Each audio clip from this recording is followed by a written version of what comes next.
ஆண்டவராய் இயேசு கிறிஸ்துவின் நாமத்தினாலே உங்களை அன்போடு கூட வாழ்த்துகிறோம். இந்த ரூட் நெகேமியா மீடியா மூலியமாக உங்களை மறுபடியும் சந்திப்பதிலே மிகவும் மகிழ்ச்சி. தொடர்ந்து இந்த ஆவிக்குரிய எழுப்புதலை குறித்து இந்த நாட்களிலே பேசிக் கொண்டிருக்கிறோம். கடந்த காலங்களிலும் கூட அநேகமான காரியங்களை குறித்து உங்களோடு நாங்கள் பேசியிருக்கிறோம். யுத்தத்துக்கு முன்பு இந்த தேசத்துடைய நிலை என்ன, தேசத்தில் இருந்த ஆவிக்குரிய சபைகளின் நிலை என்ன, இன்றைக்கு யுத்தத்துக்கு பிற்பாடு சபைகளுடைய நிலை என்ன, ஏன் இந்த தேசத்துக்கு எழுப்புதல் வர வேண்டும், தேசத்தின் நடுவில் எழுப்புதல் வரும் பொழுது என்ன காரியம் இந்த தேசத்தின் நடுவில் நடக்க ஆரம்பிக்கும்னு சொல்லி அநேகமான காரியங்களை குறித்து நாங்களோடு பேசினோம். கடந்த வாரத்தின் தொடர்ச்சியாக தேவனது தேசத்தை மாற்றுவதற்கு முன்பதாக ஒரு தனி மனிதனை ஆவியானவர் இந்த நாட்களிலே எழுப்ப விரும்புகிறார். அந்த தனி மனிதன் ஆண்டவருடைய சமூகத்திலே அனுதினமும் செபிக்கிற மனிதனாக இருக்க வேண்டும் என்று சொல்லி கடந்த நாட்களிலே கண்டோம். இந்த நாட்களிலும் கூட அந்த செபிக்கிற மனிதன் ஆண்டவருடைய சமூகத்திலே அனுதினமும் நேரத்தை செலவிடுகிற மனிதனாய் அவனுடைய வாழ்க்கையில இருக்கிற எல்லாவற்றையும் ஒதுக்கி, அவனுடைய வாழ்க்கையில வருகிற சூழ்நிலைகள், அவனுடைய வாழ்க்கையில் இருக்கிற பிரச்சனைகள், அவனுடைய வாழ்க்கையில் நடக்கிற காரியங்கள் எல்லாவற்றையும் ஒதுக்கி ஆண்டவருடைய சமூகத்திலே அனுதினமும் செபிக்கிற மனிதனாக காணப்பட வேண்டும். என்று சொன்னால் அந்த செபிக்கிற மனிதனை கொண்டு மாத்திரம்தான் ஆண்டவர் இந்த தேசத்தின் நடுவில் பெரிய காரியங்களை செய்ய முடியும். ஒரு மனிதன் தேசத்துக்காக வைராக்கியமாய் எழும்பும் பொழுது இந்த தேசத்தின் நடுவில் ஆவியானவர் பெரிய காரியங்களை செய்ய வாஞ்சியாயிருக்கிறார். அந்த மனிதனுடைய வாழ்க்கையை ஆண்டவருக்கு முன்பதாக ஒரு அர்ப்பணிக்கப்பட்ட வாழ்க்கையாய் ஒரு மனிதன் அந்த மனிதனுடைய வாழ்க்கையை ஆண்டவருடைய சமூகத்திலே அவன் அனுதினம் நேரத்தை செலவிடுகிற மனிதனாக அவனுடைய வாழ்க்கையிலே காணப்படணும்.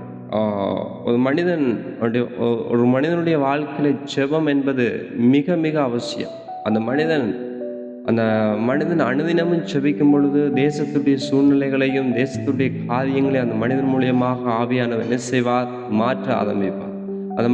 ஒரு மனிதனுடைய வாழ்க்கையில தேவனை ஏற்றுக்கொண்ட, அவரை சொந்த ரட்சகராக ஏற்றுக்கொண்ட, இல்லாவிட்டால் இன்றைக்கு ஊழியம் செய்கிற ஊழியர்களாக இருக்கலாம், அழைக்கப்பட்ட தெய்வ பிள்ளைகளாக இருக்கலாம், அந்த மனிதனுடைய வாழ்க்கையிலே இந்த ஜெபம் இல்லை என்று சொன்னால், அந்த ஜெபம் இல்லாத மனிதனுடைய வாழ்க்கை எப்படி இருக்கும்னு சொன்னால் ஒரு ஜீவனற்ற வாழ்க்கையா. சாதாரணமாக வாழுகிற மனிதனுக்கு எப்படி உணவு தேவையோ அதே போல ஒரு மனிதனுடைய வாழ்க்கையில், ஆவிக்குரிய மனிதனுடைய வாழ்க்கையில ஜெபம் இல்லை என்று சொன்னால் அவனுடைய வாழ்க்கையில ஆத்மா இல்லாத மனிதனாய், அவனுடைய வாழ்க்கையில ஜீவனை இழந்து போகிற மனிதனாகத்தான் அந்த மனுஷன் வாழ முடியும். ஆகவே தான் ஆண்டவராய் இயேசு கிறிஸ்து இந்த பூமியில வாழுகிற காலங்களிலே இந்த ஜெபத்தை குறித்து அதிகமாக வலியுறுத்துகிறார். சீசர்களுக்கு சொல்லும் பொழுது கூட அதிகமாக இந்த ஜெபத்தை குறித்து அதிகமாக ஆண்டவர் கற்றுக் கொடுக்கிறதை நாங்கள் பார்க்கிறோம்.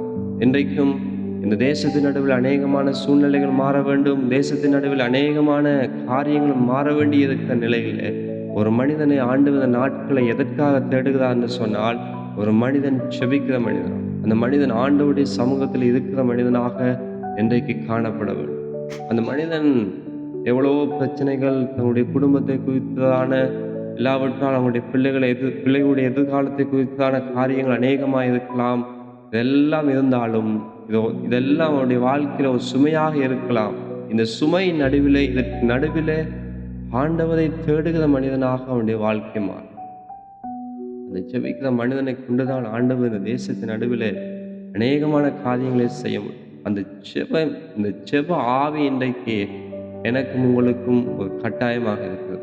அந்த ஜெபிக்க தேசத்துடைய சூழ்நிலைகளை, தேசத்துடைய நிலைமைகளை கண்டு அனுதினமும் நானும் நீங்களும் தேவ சமூகத்தில் வந்து ஜெபிக்க ஆரம்பிக்கும் பொழுது, அனுதினமும் தேசத்துடைய ஜனங்களுடைய அழிவுக்காக, தேசத்துடைய சூழ்நிலைகளுக்காக அனுதினமும் நானும் நீங்களும் நேரத்தை ஒதுக்கி தேவ சமூகத்தில் இருக்க ஆரம்பிக்கும் பொழுது ஆவியானவர் என்ன செய்வார், அந்த ஜெப ஆவியினாலே ஒவ்வொரு மனிதர்களையும் ஆவியானவர் நிரப்ப ஆரம்பிக்கும். நானும் நீங்களும் தேவ சமூகத்தில் இருப்போம்னு சொன்னால் ஆண்டவர் இந்த கடைசி நாட்களிலே அவருடைய அபிஷேகத்தை, அந்த ஜெப ஆவியின் அபிஷேகத்தை அவருடைய பிள்ளைகள் நடுவில் ஊற்ற அவர் வாஞ்சியா இருக்கிற சமயத்தில் இன்றைக்கு எங்களுடைய சூழ்நிலைகளை கடந்து, எங்களுடைய பிரச்சனைகளை கடந்து ஆண்டவருடைய சமூகத்தில் இருக்கும் பொழுது, ஆண்டவருடைய பாதத்தில் இருந்து தேசத்துக்காக உத்தரவாதம் எடுக்கும் பொழுது, அந்த ஜெப ஆவியினால ஒவ்வொரு மனிதனையும் ஆண்டவர் நிரப்பவர் ஆயத்தம். அந்த ஜெப ஆவியை பெற்றுக்கொண்ட மனிதன் அவனால் சும்மா இருக்க முடியாது. அவனுடைய சூழ்நிலைகளிலே, அவனுடைய கிராமத்திலே, அவனுடைய குடும்பத்திலே என்ன செய்ய முடியாது, அவனால சும்மா இருக்க முடியாது. அவன் தேசத்துக்காக உத்தரவாதம் அனுதினமும் எடுத்து அவன் ஜெபிக்க ஆரம்பிப்பான். தேசத்துடைய நிலைகளை கண்டு ஏனோ தானோன்னு சொல்லி அவனுடைய வாழ்க்கையை கொண்டு போக முடியாது. ஏன்னு சொன்னால் அவனுக்குள்ளே வந்ததுக்கு பாரம் எப்படிப்பட்டதுன்னு சொன்னால், தேவன் இந்த தேசத்துக்காக இப்படி 2000 ஆண்டுகளுக்கு முன்பதாக இந்த தேசத்தினுடைய அழிவை கண்டு, தேசத்துடைய மனிதனுடைய பாவம் அக்கிரமம் பெருகினபடினாலே எப்படி இந்த தேசத்துக்காக அவன் மனமிறங்கி மனுக்குலத்துக்கு வந்தாரோ, அதே போல அந்த மனிதனுடைய இருதயத்திலே இந்த தேசத்துடைய சூழ்நிலைகளை கண்டு, அழிந்து போகிற ஆத்மாக்களை கண்டு அவனுடைய இருதயம் உடைக்கப்படும். அதுதான் ஜெப ஆவியின் அபிஷேகம். அந்த ஜெப ஆவியின் அபிஷேகத்தை பெற்றுக்கொண்ட மனிதன் சாதாரணமான மனிதனாக அவனுடைய வாழ்க்கையில் இருக்க முடியாது. அனுதினமும் தேசத்துக்காக, ஜனங்களுக்காக, அந்த சமுதாயத்துக்காக, தன்னுடைய கிராமத்துக்காக, தன்னுடைய சபைக்காக அனுதினமும் ஆண்டவருடைய பாதத்தில் அவனால் ஜெபிக்க முடியும். அந்த அபிஷேகத்தை இன்றைக்கு பெற்றுக்கொண்டு ஆண்டவருடைய சமூகத்தில் அனுதினமும் எங்களுடைய நேரத்தை நாங்கள் ஒதுக்க வேண்டியது அவசியம். என்று சொன்னால் அந்த மனிதனை கொண்டுதான் இந்த தேசத்தின் சூழ்நிலையை மாற்ற முடியும். ஒரு மனிதனை தான் ஆண்டவர் சமூகத்தில், ஒரு மனிதனை தான் ஆண்டவர் இந்த தேசத்தின் நடுவில் அவர் தேடுகிற தெய்வமாக இருக்கிறார். அதான் ஏசாயா தீர்க்கதரிசியா ஆண்டவர் சந்திக்கும் பொழுது, யாரை நான் அனுப்புவேன்னு சொல்லி ஒரு காரியத்தை ஏசாயா தீர்க்கதரிசியை பார்த்து கேட்கும் பொழுது, ஆண்டவருடைய இருதயத்தின் ஏக்கத்தை அறிந்து கொண்ட ஏசாயா தீர்க்கதரிசி, என்னை அனுப்பு, நான் போகிறேன்னு சொல்லி தன்னுடைய வாழ்க்கையை ஒப்பு கொடுத்து அவருடைய காரியமாக அவன் கடந்து போனான். அப்படி அவன் கடந்து போகும் பொழுது அவனை கொண்டு அந்த தேசத்தின் நடுவில் தேசத்தில் நடக்க போகிற காரியங்களை குறித்து தெளிவாக ஆவியானவர் பேச ஆரம்பித்தார். இன்றைக்கும் அதே ஆவியானவர் எங்கள் நடுவில் இன்றைக்கு உலாவி கொண்டிருக்கிறார்.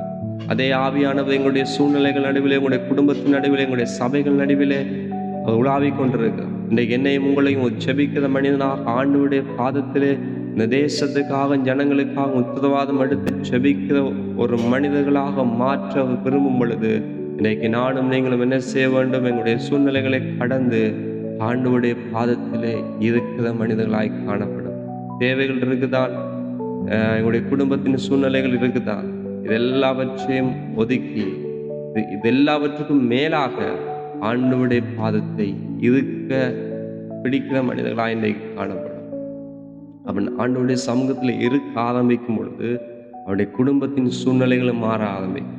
முதலாவது அவனுடைய குடும்பத்தின் சூழ்நிலைகள் மாற ஆரம்பிக்கும். இரண்டாவது அவனுடைய இருக்கிற அயல் கிராமங்கள், அயல் வீடுகள் மாற ஆரம்பிக்கும்.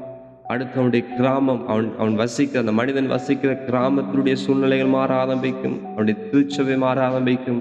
அப்படியே அந்த தேசத்தின் அவன் வாழுகிற அந்த முழு தேசம் ஒரு மனிதனை கொண்டே ஆண்டவர் மாற்ற முடியும். இதெல்லாம் எப்படி ஆகும்னு சொன்னால், ஒரு மனிதன் தனிமையாக இருந்து ஆண்டவருடைய சமூகத்திலே இந்த தேசத்துக்காக, அழிந்து போகிற ஆத்மகளுக்காக செபிக்க ஆரம்பிக்கும் பொழுதுதான் இந்த மாற்றமெல்லாம் தேசத்தின் நடுவில் நடக்காது.